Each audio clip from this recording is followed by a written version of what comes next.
এই মুহূর্তে আপনার মুখটা বন্ধ করুন। হ্যাঁ, আপনাকেই বলছি ভাই, প্লিজ মুখটা বন্ধ রাখুন। অবাক হচ্ছেন? ভাবছেন ভিডিওর শুরুতেই কেন ধমক দিচ্ছি? কারণ পরিসংখ্যান বলছে আপনি সারাদিনে যতগুলো কথা বলেন তার ৮০ ভাগই কোনো দরকার নেই। আর এই অপ্রয়োজনীয় বকবকানি হলো আপনার পকেট খালি থাকার ১ নম্বর কারণ। বিশ্বাস করুন, সৃষ্টিকর্তা আমাদের কান দিয়েছেন ২টা আর মুখ দিয়েছেন মাত্র ১টা। এর মানে কি জানেন? এর মানে হলো আমাদের শোনা উচিত দ্বিগুণ আর কথা বলা উচিত অর্ধেক।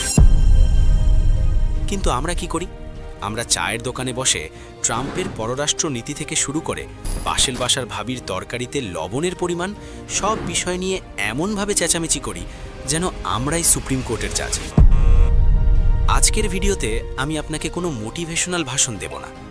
আজ আমি আপনাকে সাইলেন্স বা নীরবতার এমন কিছু ডার্ক সাইকোলজি এবং বিজনেস সিক্রেট শেখাবো, যেটা জানার পর আপনি নিজেই নিজের মুখে স্কচ টেপ লাগিয়ে ঘুরবেন। গ্যারান্টি দিচ্ছি, এই ভিডিওর প্রতিটা সেকেন্ড আপনার ব্রেনের নিউরনগুলোকে ধাক্কা দেবে। তাই নড়ে চড়ে বসুন, কারণ এখন আমরা অপারেশন শুরু করতে যাচ্ছি।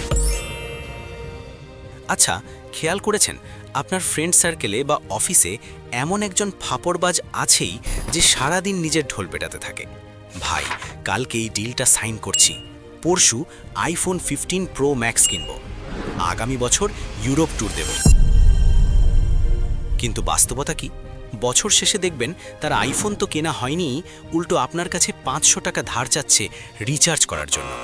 বিজ্ঞানীরা এটাকে বলেন pre mature sense of completeness. সহজ বাংলা, আপনি যখন আপনার স্বপ্নের কথা বা ফিউচার প্ল্যান মানুষকে বলে দেন, তখন আপনার মস্তিষ্কে ডোপামিন হরমোন রিলিজ হয়, যার ফলে মস্তিষ্ক এক ধরনের মিথ্যা তৃপ্তি পায়। ব্রেন মনে করে কাজটা বুঝি হয়েই গেছে, ফলে আপনার কাজের প্রতি আগ্রহ বা জেদ কমে যায়। অন্যদিকে আসল গেম চেঞ্জাররা কাজ করে আন্ডারগ্রাউন্ডে। তারা জানে সাকসেস নিডস প্রাইভেসি। খেয়াল করে দেখবেন, বনের রাজা সিংহ যখন শিকার ধরে তখন সে গর্জন করে না, সে একদম নিঃশব্দে ঘাসের সাথে মিশে গিয়ে ফোকাস করে, আর যখন সে লাফ দেয় তখন শিকারের বাঁচার কোনো উপায় থাকে না। আপনাকে হতে হবে সেই সিংহের মতো, কুকুরের মতো ঘেউ ঘেউ করে এলাকা গরম করে লাভ নেই, কামড়টা দিতে হবে নীরবে।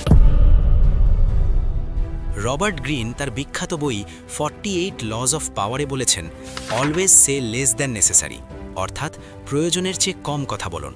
কেন?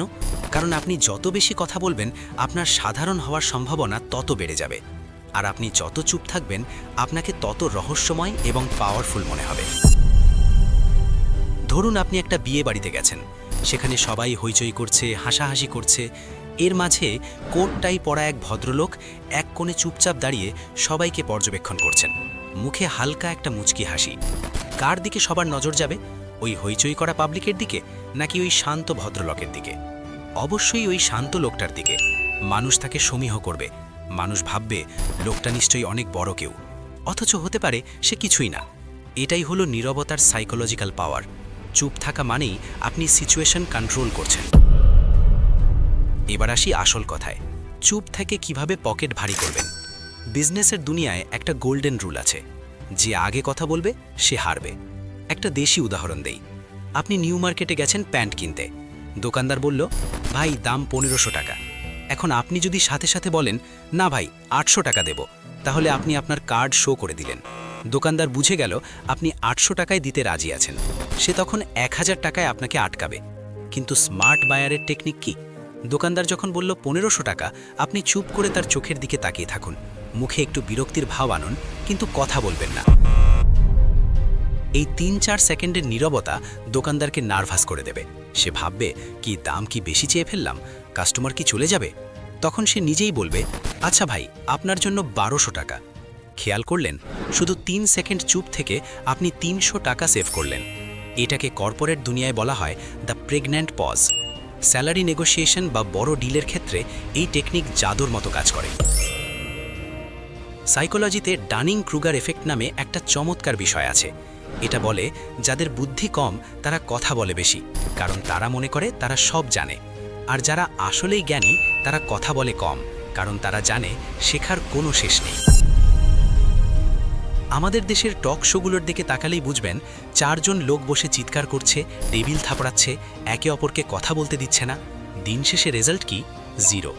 অথচ বিশ্বের সেরা সিইও বা ইনভেস্টরদের ইন্টারভিউ দেখবেন, ওয়ারেন বাফেট বা ইলন মাস্ক, তারা প্রশ্ন শোনার পর হুট করে উত্তর দেন না। তারা কয়েক সেকেন্ড সময় নেন, ভাবেন, তারপর খুব ধীর স্থিরভাবে উত্তর দেন। তাদের এক একটা শব্দের দাম কোটি টাকা। আপনি যদি স্মার্ট হতে চান তবে নিজেকে ইনফরমেশন স্পঞ্জ বানান। কথা বলা মানে হলো হার্ড ড্রাইভ থেকে ডেটা আউটপুট দেওয়া, এতে নতুন কিছু জমা হয় না। আর শোনা মানে হলো ডেটা ইনপুট নেওয়া, অর্থাৎ আপনার নলেজ বাড়ছে। আর আজকের যুগে ভাই, নলেজ ইজ মানি। ভাই, টাকা তো কামাবেন, কিন্তু শরীর ঠিক না থাকলে সেই টাকা দিয়ে কি করবেন? ফার্মেসিতে বিল দেবেন? বিজ্ঞান বলছে অতিরিক্ত কথা বললে আমাদের শরীরে কর্টিসল বা স্ট্রেস হরমোন বেড়ে যায়। খেয়াল করবেন, যেদিন বেশি তর্কাতর্কি বা ঝগড়া করেন সেদিন খুব ক্লান্ত লাগে, মাথা ব্যথা করে। অন্যদিকে নীরবতা বা মেডিটেশন আপনার ব্রেনে নতুন সেল তৈরি করতে সাহায্য করে। যারা কম কথা বলে তাদের ফোকাস এবং মেমোরি পাওয়ার সাধারণ মানুষের চেয়ে অনেক বেশি হয়। আপনি যদি ক্রিয়েটিভ কাজ করতে চান, নতুন বিজনেস আইডিয়া বের করতে চান, তবে আপনার ব্রেনকে একটু রেস্ট দিন। সারাদিন ইঞ্জিনে ফুল রেস দিলে ইঞ্জিন তো সিজ করবেই। আমাদের সমাজে একটা সমস্যা আছে, কেউ চুপচাপ থাকলে আত্মীয় স্বজনরা বলে ছেলেটা হাবাগোবা, কিছু পারে না। আবার কেউ প্রতিবাদ না করলে ভাবে ভীতু। দেখুন, চুপ থাকা মানে কিন্তু এই নয় যে আপনি বোবা হয়ে যাবেন। কেউ যদি আপনার গালে চড় মারে তখন চুপ থাকাটা বোকামি। আমি বলছি স্ট্র্যাটেজিক সাইলেন্সের কথা। ধরুন আপনার বস আপনাকে ঝাড়ি দিচ্ছে কোনো কারণ ছাড়াই। এই মুহূর্তে আপনি যদি পাল্টা তর্ক করেন, চাকরিটা নড়বড়ে হয়ে যাবে, বস আরও রেগে যাবে। কিন্তু আপনি যদি মাথা নিচু করে চুপচাপ সব শুনে যান এবং শেষে বলেন, সরি স্যার, আমি বিষয়টা দেখব, ব্যাস, ঝড়ের বেগ ওখানেই শেষ। বস ভাববে আপনি কত বাধ্য। পরে ঠান্ডা মাথায় কাজের মাধ্যমে প্রমাণ করে দিন যে বস ভুল ছিল। মনে রাখবেন, revenge is a dish best served cold. আর সেই রিভেঞ্জটা নিতে হয় কাজের মাধ্যমে, মুখের কথায় নয়। কল্পনা করুন দুটি দৃশ্য। দৃশ্য 1, বল্টু মিয়া বাসের মধ্যে কন্ডাক্টরের সাথে 5 টাকা ভাড়া নিয়ে 10 মিনিট ধরে চিল্লাচিল্লি করছে। তার শার্ট ঘামে ভিজে গেছে, মেজাজ খারাপ, বাসের সবাই তার দিকে বিরক্ত হয়ে তাকাচ্ছে। দিন শেষে তার লাভ হলো মেজাজ খারাপ আর হাই ব্লাড প্রেশার। আর দৃশ্য 2, চৌধুরী সাহেব একই বাসে বসে আছেন, কন্ডাক্টর 5 টাকা বেশি চাইল। তিনি চুপচাপ কন্ডাক্টরের দিকে তাকিয়ে পকেট থেকে ঠিক ভাড়াই বের করে দিলেন, কিন্তু একটা শব্দও করলেন না। তার চোখের চাহনিতে এমন একটা ভারী কি ভাবছিল যে কন্ডাক্টর আর কথা বলার সাহস পেল না। তিনি কানে ইয়ারফোন দিয়ে অডিও বুক শুনতে শুনতে গন্তব্যে পৌঁছালেন। এখন বুকে হাত দিয়ে বলুন তো, আপনি আসলে কার মতো হতে চান, বল্টু নাকি চৌধুরী সাহেব? উত্তরটা কমেন্টে জানিয়ে দিন। আমি দেখতে চাই কতজন স্মার্ট অডিয়েন্স আমার সাথে আছেন। আচ্ছা, আপনার জীবনে কি এমন কোনো ঘটনা ঘটেছে যেখানে আপনি রেগে গিয়ে কিছু একটা বলে পরে পস্তাইছেন? যেমন ধরুন, গার্লফ্রেন্ড বা বউয়ের সাথে ঝগড়ায় রাগের মাথায় ব্রেকআপ বা ডিভোর্সের কথা বলে ফেলেছেন, কিন্তু পরে দেখলেন বিষয়টা খুবই তুচ্ছ ছিল। অথবা এমন কোনো ঘটনা যেখানে আপনি চুপ ছিলেন বলে বিশাল বড় বিপদ থেকে বেঁচে গেছেন। প্লিজ আপনার গল্পটা আমাদের সাথে শেয়ার করুন, আমরা সবাই মিলে শিখতে চাই। আমরা এখানে একটা ফ্যামিলির মতো। ভিডিও দেখে শুধু মাথা নাড়লে হবে না, কাজ করতে হবে। আজ থেকে একটা রুল ফলো করুন, 2:1 রুল। অর্থাৎ সামনের মানুষ যা বলবে আপনি তার অর্ধেক বলবেন। কেউ যদি 10টা বাক্য বলে, আপনি উত্তর দেবেন 5টা বাক্যে। সামনের মানুষ যখন কথা বলবে তখন মনে মনে ভাববেন না যে এরপর আমি কি বলবো, বরং মন দিয়ে শুনুন সে কি বলছে। তাকে বুঝতে দিন যে আপনি তাকে গুরুত্ব দিচ্ছেন। এতে মানুষ আপনাকে পছন্দ করবে, বিশ্বাস করবে, আর বিশ্বাসই হলো বিজনেসের মূলধন। আগামী 24 ঘন্টা এই চ্যালেঞ্জটা নিন, দেখবেন দিন শেষে আপনার এনার্জি লেভেল আকাশ ছোঁয়া থাকবে, আর মানুষ আপনাকে নিয়ে কৌতূহলী হয়ে উঠবে। তারা ভাববে, কিরে ও এত চুপচাপ কেন, নিশ্চয়ই বড় কোনো প্ল্যান করছে। এই রহস্যটাই আপনার জয়। বন্ধুরা, জীবনটা একটা দাবা খেলার মতো। এখানে যে শুধু চেঁচামেচি করে সে হলো বোর্ডে বা সৈন্য, আর যে চুপচাপ পুরো বোর্ড অবজার্ভ করে চাল দেয় সেই হলো আসল খেলোয়াড়। এখন সিদ্ধান্ত আপনার, আপনি কি সারা জীবন দর্শকের গ্যালারিতে বসে চেঁচাবেন নাকি মাঠের মাঝখানে নেমে গোল দেবেন? পরের ভিডিওতে আমরা কোন টপিক নিয়ে পোস্টমর্টেম করব? অপশান 1, গরিবের ব্রেন বনাম ধনীর ব্রেন, কেন আমরা গরিব থাকি? নাকি অপশন 2, টাকা জমানোর জাপানি কাইজেন টেকনিক যা আপনার ব্যাংক ব্যালেন্স বদলে দেবে? কমেন্ট বক্সে 1 বা 2 লিখুন। যেটা ডিমান্ড বেশি হবে, কথা দিচ্ছি সেই টপিক নিয়ে এমন ভিডিও বানাবো যা ইউটিউবে আগে দেখেননি।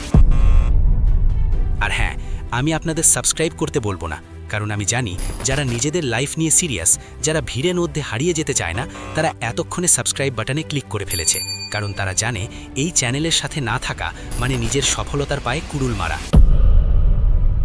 বাটনটা নিচেই আছে, বাকিটা আপনার চয়েস। দেখা হচ্ছে পরের ভিডিওতে। ততক্ষণ পর্যন্ত মুখ বন্ধ রাখুন আর কাজ দিয়ে বিশ্ব জয় করুন। আল্লাহ হাফেজ।